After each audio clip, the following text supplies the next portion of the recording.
What really happens the moment our heart stops beating? Is it endless darkness, or the beginning of something far greater? For centuries, humans have asked the same question: what happens after death? Today, we'll explore the mystery through science, spirituality, and the countless stories of those who claim to have glimpsed the other side. From a scientific perspective, death is simply the end of biological functions. The heart stops, the brain shuts down, and the body begins to decompose. But here's where things get fascinating. Scientists have discovered that for several minutes after clinical death, the brain remains active. Some studies even suggest a surge of brain activity, almost like the mind is having one last dream.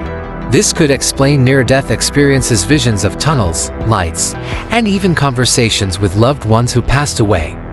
Is it just chemicals in the brain, or something far more mysterious? Across cultures and religions, the afterlife takes many different forms. In Christianity, the soul is believed to journey to heaven or hell, depending on one's life and faith.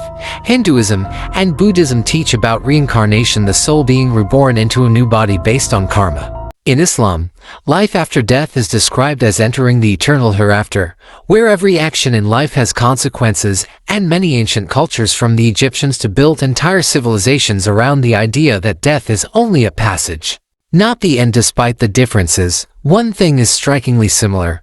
Most traditions see death not as destruction but as transformation. Thousands of people across the world claim to have died for a few moments and come back.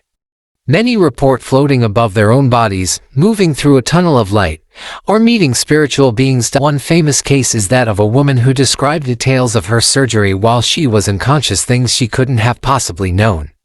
Are these visions proof of life after death, or just illusions created by the brain? Science can explain the body, but consciousness itself, the inside of you, remains unsolved. Some researchers believe consciousness doesn't die with the brain, but exists as energy, possibly continuing beyond the body. If energy can't be destroyed, could our awareness simply shift into another dimension after death? So, what really happens after death? Science says it may be the final flicker of the brain. Spirituality says it's the beginning of a new journey. And those who've had near-death experiences believe it's a gateway to something beyond imagination. Maybe the truth is a mix of all three, or something we can't yet understand. But here's the ultimate question: do you believe death is the end, or just the beginning?